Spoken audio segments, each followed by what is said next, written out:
Welcome to Escape to ADK. If you spend enough time in the Adirondacks, you learn that mosquitoes aren't random. They follow patterns. And those patterns follow water, temperature, light, and timing. Once you start seeing those patterns, you can stop reacting and start anticipating. And that means you can start planning. Today we're going to walk through 3 of the most common mosquitoes you'll see here. Aedes vexans, Culex pipiens, and Anopheles quadrimaculatus. Not just what they are, but when they show up, where they live, and how to deal with them. First, Aedes vexans, which is also known as the floodwater mosquito.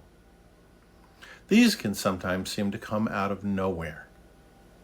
That's because they lay their eggs on damp soil, not in water. Then when a heavy rain comes through, those eggs flood, hatch, and within about a week, you've got a full wave of adults. In the lowlands and farming country southeast of the Adirondacks especially, this species can build fast. You'll notice them most at dusk. You know the signs. That annoying, high-pitched whine, the seemingly endless, aggressive, persistent attack. The bite is immediate, and then comes the welt. Raised, itchy, usually lasting a few days. And while they can carry West Nile virus, in the Adirondacks, the risk is considered low. Something confirmed by the New York State Department of Health. Now let's talk about Culex pipiens, the northern house mosquito. This is your around the house mosquito. They breed in stagnant water, gutters, bird baths, containers, anything that sits too long. When people say to empty the water out of old buckets and tires, it's mostly because of this pest. They're quieter and less aggressive, but they're very active at night, and they love to come inside. You might not feel the bite right away, but you'll notice the itch. According to the CDC, this species is actually the primary carrier of West Nile virus in the Northeast. But again, here in the Adirondacks, so far, human cases remain uncommon. And then there's Anopheles quadrimaculatus, the common malaria mosquito. A small brown mosquito, Anopheles is different from the mosquitoes we already talked about because it overwinters.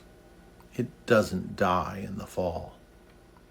If you hear people talking about seeing a mosquito in the middle of winter, this is probably the one. In winter, you'll find the females in barns, sheds and outbuildings, storm drains, basements and crawl spaces, caves and hollow trees. In the winter, they don't bite. Instead, they're waiting until it warms up.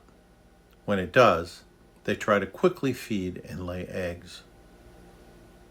In the summer, it prefers clean, still water like ponds, marshes, or slow streams.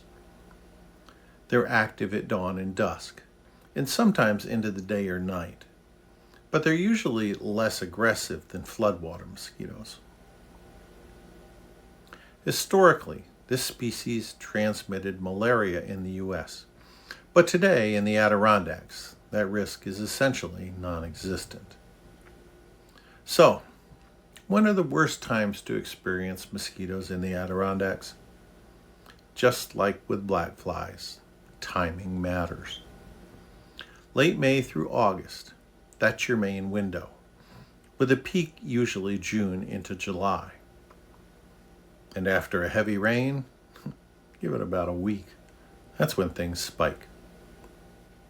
You're more likely to have a more extensive experience near wetlands and in places with more mixed terrain and standing water.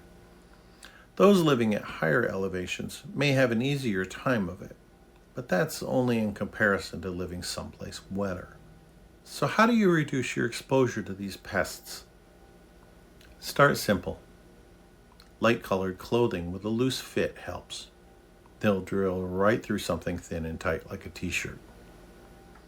And as it gets darker, long sleeves can definitely help.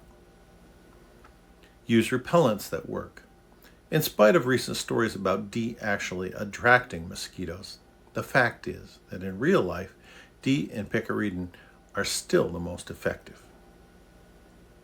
Area effect preventives like citronella candles and cedarwood spray can help a little, but mostly for smaller areas. Oil of lemon eucalyptus is a good plant-based option, but shorter lasting. Lavender, witch hazel, or essential oils can work somewhat as topical applications. One effective control is often to remove the water when that's possible. Empty out containers, clean gutters, and change bird bath water every couple of days, because even a small amount of standing water can produce hundreds of mosquitoes. Air movement also helps. Mosquitoes are weak flyers, and even a small fan can make a difference. If you're fortunate enough to have a lakefront with a nice breeze, or be in a community with lots of other people around, as in more targets, you may not see more than a few all summer. But if you're heading into the backwoods, or near small streams and wetlands, it'll be a different matter. You're not going to eliminate mosquitoes out here. They're a part of the system. But knowing when and where they hatch, and when they're most active, that can be a game changer. And that can be enough to take back your summer enjoyment. If this video was helpful for you, please subscribe so you can catch every episode. And look at our other series on managing two homes, home maintenance, buying and selling, vacation rentals, and more. Thank you very much for stopping by, and have a fantastic day.